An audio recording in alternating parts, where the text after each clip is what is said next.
कि बहुत सारा बहुत रानियां इनके साथ जुड़ी थी। आप पटरानी भी जिनका राधा कृष्ण नाम का पड़ा, राधा कृष्ण नाम पहले क्यों आया? बोलिए राधे राधे। नंद बाबा आते हैं घर पे, समय धीरे धीरे बीत रहा है। अब हमारे कृष्ण कन्हैया कहते हैं बाबा रहने दीजिए, अब हम गाय को चरा लेंगे। ग्वाल वालों के साथ गाय चराने लगे। और इधर कंस जो है, कंस को चैन नहीं था, उसका नींद चैन उड़ गया। बुलाया है वत्सासुर को, कहा वत्सासुर तुम तो बछड़े का रूप बना लेते हो, कहा उसमें तुम ही ना कर जाओ, जहाँ गाय चल रहे हैं उसी रूप में पहुंच करके जो है जो हमारा शत्रु है से मार डालो। ये पहुंचा है गाय के बीच में, जो है जैसे गाय चल रहे वहां चल रहा था। कृष्ण कन्हैया हमारे द्वारिकाधीश देखे, समझ गए हमारे मामा जो है, क्योंकि गायों के बीच में जो जिस तरह से था ना, सब गायें तो चलती थी, आनंद लेती थी, और ये जो है इधर उधर जो है दौड़ करके उन्हीं की तरफ आता जाता था, उनको मारने के, इनका वध करने के। कृष्ण कन्हैया देखते देखते वत्सासुर का जो है वध कर दिया। बोले राधा कृष्ण भगवान की जय। एक दूसरे आते रहो और जाते रहो, कोई तो काम कर देगा। सब जो है कंस का अनुचर है, आज्ञाकारी थे। वत्सासुर ये जो है वकासुर बकुले का रूप बना करके आया। ये लोग गायों को चरा रहे थे। एक विशाल बकुले का सुंदर रूप बना करके, जैसे लग रहा था बहुत प्यारा सुंदर सफेद रंग का दिख रहा। ग्वाल बाल कहते हैं कन्हैया ये देखो, ऐसा जो है कभी जो है बकुला नहीं देखे। समझ गए कन्हैया कि ये तो जो है मायावी राक्षस आया है। उसके पास पहुंचे, ये जो है मुख में जो है निगल लेता है, निगल लिया ली गया तो हमारे प्रभु जो है उसके उदर में जाकर के जो है ज्वाला करते हैं, उसके मुख को फूंक देते हैं, वह वही समाप्त हो जाता है। बोलिए द्वारकाधीश की। उसको भी समाप्त किए। एक दिन गायें चल रही थी, ग्वाल बाल आनंद विहार ले रहे थे, आपस में खेल रहे थे। कंस जो है अघासुर को भेजा है। अघासुर अग माने पाप होता है। अघासुर पहुंचा, अघासुर कहा मैं समस्त ग्वाल बालों को उनके गाय बछड़ों को एक साथ मार डालूंगा। अघासुर पहुंच गए, मुख फैलाकर बैठा जैसे सुरंग है। और सभी ग्वाल बाल खेलते खेलते कहे कि ये जो है सुरंग बहुत दिनों के बाद दिखा है, तो यही हम लोग गाय को चलाते थे, कभी देखे नहीं। उसी के मुख में सब लोग जो है प्रवेश कर गए, लेकिन वह अपना मुख बंद नहीं कर रहा था। अघासुर अजगर का रूप बनाया है, अजगर का। कृष्ण कन्हैया समझ गए कि अब सब मेरे ग्वाल बाल जो है अजगर के मुख में चले गए हैं, तो हमें भी जाना होगा बचाने के लिए। जब अजगर के मुख में जो है अघासुर के मुख में कृष्ण कन्हैया जब पहुंचे तो ये मुख को बंद कर दिया, और मुख बंद करके और हिल नहीं रहा है, सबको मारने, सबका बंद करके विष को अंदर छोड़ने लगा। हमारे प्रभु जो है देखे कि सभी ग्वाल बाल मूर्छित हो गए, मूर्छित पड़ गए। विष के प्रभाव से हाथ को ऐसे उठाए, शरीर को बढ़ाए और उसके मुख को फाड़ दिए, दो भाग में हो गया। बोले भगवान भगवान की अग माने पाप होता है। कंस के पास अभी पापियत तो है, सबका एक क्रम से पद चल रहा है। ब्रह्मा जी को मोह हो गया। ब्रह्मा जी कह रहे हैं कि अगर ब्रज में कृष्ण कन्हैया का जन्म हुआ है तो इनकी लीला इतनी विलक्षण है कि गायों के साथ जब चराते थे तो ग्वाल बाल घर से कुछ न कुछ पुतली बना करके अपने खाने के लिए कुछ लाते थे। तो कन्हैया वहां बैठ करके भैया आप क्या क्या बना है, आप क्या, एक दूसरे को खाते थे, खिलाते थे। आप कहे कि ये नारायण एक दूसरे का जूठा खा रहा है, ऐसा हो नहीं सकता है। अपने माया को ब्रह्मा जी ने रचा और रचे किस तरह से, जितने गायें थी सबको जो है उठा लिया। जब ग्वाल बाल पहुंचते हैं, गायें कहीं दिखाई नहीं दे रही है, कन्हैया गायें नहीं दिखाई दे रही है, तो एक खोजने के लिए जाते हैं तो ग्वाल बाल को भी उठा लिया। बोलिए राधे राधे। हमारे द्वारिकाधीश अपने शरीर से जो है गायों को जो है माया से उसी तरह की गायें ग्वाल सब जो है सभी लोग कहे खुश हुए कि गायें मिल गई।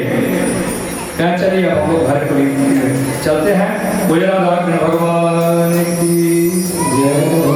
ब्रह्मा जी महाराज देख रहे हैं, देख कर कहे कि हमने तो गायों को चुरा लाए और फिर भी ये कहां से, उनका मोह भंग होता है।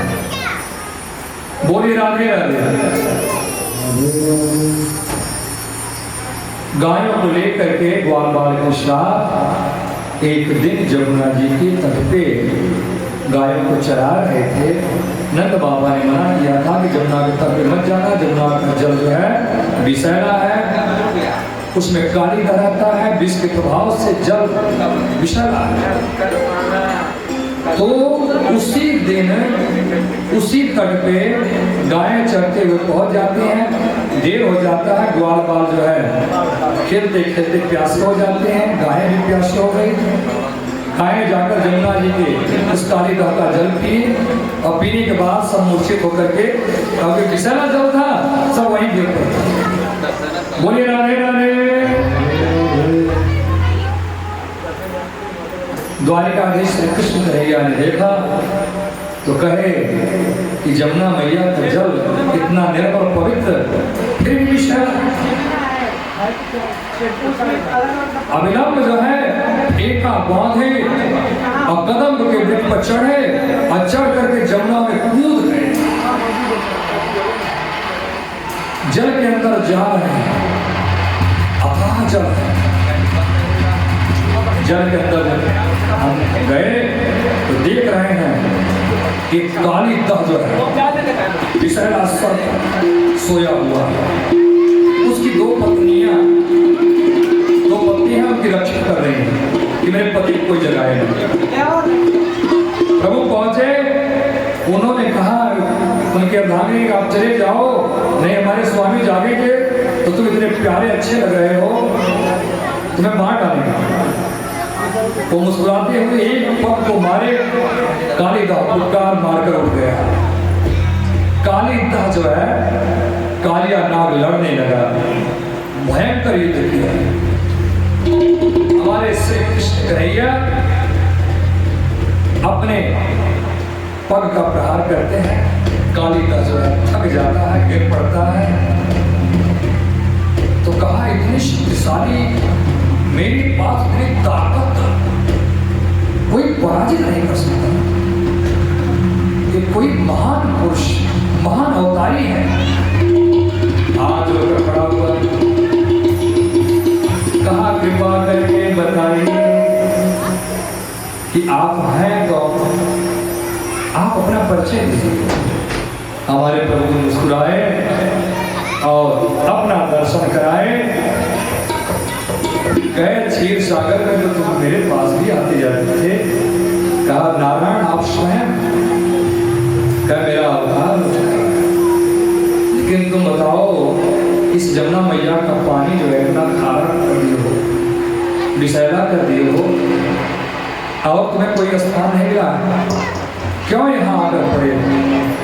तो कहने लगा कि क्या करें, आपका वाहन जो गरुड़ है, वो गरुड़ जो है सर्पों को खा ले जाता था। गरुड़ की माँ थी विनीता और सर्पों की माँ थी कद्रू। आपस में दोनों का नहीं जमा है। सर्प के दंश से जो है विनीता जो है समाप्त हो जाती है। गरुड़ को लगा कि मैं बदला लूंगा, सर्पों को खाने लगा। सर्प एक एक क्रम से खाता था। सर्प सभी पीड़ित होकर के काली दह के पास आते हैं, कहते हैं कृपा करके आप रक्षा करिए। काली दह कहा कि आप सभी लोग जो है चलिए मेरे साथ। तो हम जो है काली दह का मैं जो है आकर के इसी जमुना जी के तट पे, जमुना जी में आप कहे क्या यहाँ गरुड़ नहीं आता था? कह नहीं। कह क्यों? कहे इसी जमुना के तट पे सौभरी मुनि का आश्रम है और इस आश्रम पे गरुड़ आकर मछली खाता था। मछलियों को खाकर यहाँ जो है हर जगह गंदगी फैला देता था। सौभरी मुनि क्रोधित होकर के गरुड़ को श्राप दे दिए, गरुड़ अगर तू यहाँ अब जमुना जी के यहाँ तक पे मेरे आएगा तो तुम मर जाएगा। तो गरुड़ यह श्राप देख करके यहाँ नहीं आया। तो हमें मालूम था कि यहाँ गरुड़ नहीं आएगा, इसलिए मैं परिवार के साथ किसी जमुना जी में बैठा था। जमुना जी में जहाँ बैठा था काली दह बनाया था, एक दह विषैला तूफान आता था ऊपर की तरफ। दिए है कि उस उफान के ऊपर जितने जीव जंतु उड़कर जाते थे, पक्षियां सब जो है विश्व के प्रभाव से गिर जाती, समाप्त हो जाती। कहे इसी डर की वजह से गरुड़ यहाँ नहीं आया, हम यहाँ आकर पड़े हैं, लेकिन अगर हम जब यहाँ से जाएंगे तो फिर गरुड़ मुझे खा लेंगे। कह नहीं अब खाएगा, अब तुम जाओ निर्भीक होकर के गरुड़ के साथ भी आनंद करो। कहे कैसे प्रभु? कहे मेरे पैरों का पद चिन्ह पड़ गया, तुम्हारे मस्तक पे मेरे पैर का चिन्ह पड़ा हुआ है, इसको देखेगा तो प्रणाम कर लेगा। अब तुम्हें सुनने वाला नहीं है, या सुन करके कालिदास से निकला है, कहा प्रभु के हम आपको बाहर निकालते हैं। बाहर निकालने के लिए फन को फैलाया हुआ है, हमारे कन्हैया उसी फन पे जो है नृत्य करते हुए बाहर निकल रहे हैं। नख पे बीन बजइयो, नख पे बीन बजइयो, काले नाग के नथइयो, काले नाग के नथइयो, काले नाग के ओ नख पे बीन बजइयो, काले नाग के नथइयो, काले नाग के नथइयो, ओ कहाँ के तो कुंवर कन्हैया, कहाँ के कुंवर कन्हैया, कहाँ के रहवैया, काले नाग के नथइया, काले नाग के नथइया, नख पे बीन बजइयो, काले नाग के नथइयो, काले नाग के नथइयो, ओ गोकुल के हम कुंवर कन्हैया, गोकुल के हम कुंवर कन्हैया, गोकुल के हम कुंवर कन्हैया, गोकुल के हम कुंवर कन्हैया, ब्रज के रहवैया, काले नाग के नथइया, जमुना जी का जल पवित्र हो गया, निर्मल हो गया। सभी लोग आते हैं, जमुना जी का स्नान ध्यान करना शुरू कर दिए, गायें आती हैं, चलती हैं, तो जमुना जी का जल जो है परम पवित्र हो गया। बोलिए राधे राधे। जमुना जी के किनारे जब स्नान करते थे, आते जाते थे, तो कंस जो है भेजा कि जमुना के तट पे वो लोग जो है निवास करते हैं। प्रलंबासुर को भेजा, प्रलंबासुर वहां गया है। अब प्रलंबासुर जाकर के गायों के बीच पे अपना रूप बना करके रहने लगा। बलराम ने कहा कि वह कन्हैया देख रहे हो? कहा कहे इसको हमें संभालने दीजिए। उसके पैर को पकड़े, बलराम भैया घुमाए, उठा करके पकड़े। बोलिए राधे राधे। दावानल को भेजा, कंस एक पर एक भेज रहा। दावानल वहां पहुंचता है। दावानल ने कहा कि हमारे में एक बहुत बड़ी विशेषता है, मैं पूरे समस्त ब्रज में आग लगा दूंगा, जंगलों में आग लगा दूंगा, सब लोग जल कर मर जाए। कंस पूछा तुम सफल हो जाओगे। दावानल जाता है, आग लगा दिया, पूरे वन में आग लग गया है। हमारे कृष्ण भैया के पास हम लोग दौड़े दौड़े जाते हैं, कहते हैं कि इस दावानल से बचाइए, नहीं गायें जल जाएंगी। द्वारिकाधीश श्री कृष्ण भैया ने मुख को फैलाया और अग्नि को जो है सब अपने अंदर समाहित कर लिया। बोले राधे राधे। हमारे श्री कृष्ण कन्हैया की लीला जो है अद्भुत है।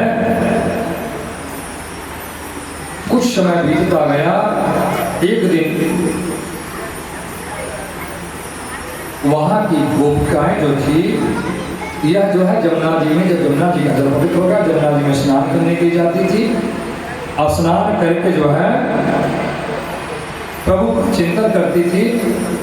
कन्हैया ये देखे कि ये लोग जो है ये कन्याएं आकर स्नान करती हैं, स्नान करने की इनकी विधि नहीं सही है, वस्त्रों को बाहर निकाल करके स्नान करने के लिए जल में चली जाती हैं। हमारे कान्हा ने वहाँ पहुँचे, कन्हैया पहुँच करके उनके वस्त्रों को उठाए, उठाकर कदमों के वृक्ष पर चढ़ गए। जमुना जी में स्नान करने वाली देवियाँ जो है देख रही हैं, वो जो है निरंतर जाती थी जमुना मैया में स्नान करके, कात्यायनी व्रत रह करके पूजा करती थी। हर कन्याएं ये चाहती हैं मुझे सुंदर पति मिले। जिस कन्या का विवाह न हो, जिस कन्या को सुंदर पति चाहिए, अनुरूप पति चाहिए, वह इस मंत्र का जप करे या किसी ब्राह्मण से गाए तो उसका मनोकामना पूर्ण होता है। भागवत महापुराण में कात्यायनी महामाये, कात्यायनी महामाये, महायोगिन्यधीश्वरी, नंद गोप सुतम देवी, पति में कुरते नमः। नंद गोप सुतम देवी, पति में कुरते नमः। हे कात्यायनी मैया, जैसे नंद बाबा के सुत कन्हैया है, वैसा ही मुझे पति चाहिए। इस मंत्र के प्रभाव से कन्याओं के विवाह में सफलता मिलता है। बोले राधे राधे। तो नंद बाबा के सुख देखे कि सब लोग मेरे जैसा ही पति चाहती हैं, ले करके कदम के वृक्ष पर चढ़े हुए हैं वस्त्र को। आइए सब देखी कि मेरा वस्त्र कहाँ है। देखते हैं तो कान्हा जो है वस्त्र लेकर के चढ़ा हुआ है, कहती है मेरे वस्त्र को दे दो। कन्हैया वाला वस्त्र देने के लिए नहीं रिझाते हैं, कहते बाहर निकलो तो मैं वस्त्र दूंगा। गोपिकाएं जो है बाहर निकलती हैं, हमारे कृष्ण कन्हैया वस्त्र को देते हैं और कहते हैं देवियां, आज के बाद तुम लोग इस स्वरूप को धारण करके स्नान मत करना। बोले राधे राधे। हमारे द्वारिकाधीश देखना चाहते थे कि यह कन्याएं मेरे प्रति पूर्ण समर्पित है कि नहीं है।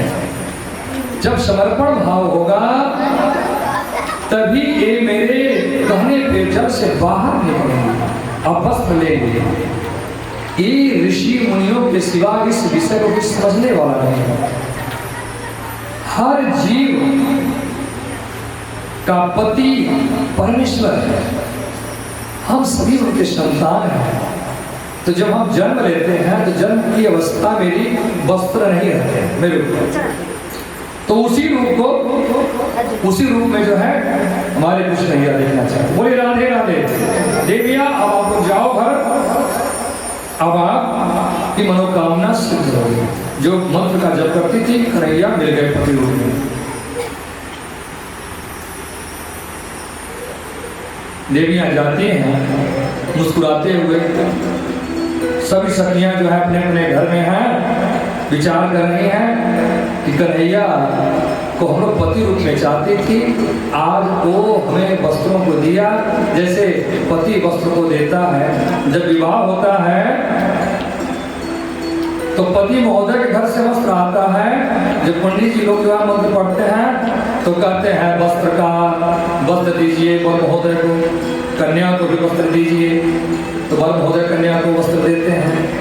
बोले राधे राधे। अब पति रूप में जो है ये मुस्कुरा रही है, तरह तरह की आनंद ले रहे हैं। हमारे कृष्ण कन्हैया बेड़ों गीत गाते हैं वन में गायों को चराते हुए, और सुंदर सुंदर बांसुरी की धुन जो है ये, उस बांसुरी की धुन से जो गोपिकाएं थी ये जो है दौड़ पड़ती है। कोई एक तरफ चोटी गाछा है, कोई नहीं गाछा, कोई एक आग बाजा लगाया, दूसरे नहीं लगाया। जो जिस अवस्था में थी उस अवस्था में दौड़ पड़ती है। हमारे कृष्ण की बांसुरी बजने लगी, कन्हैया के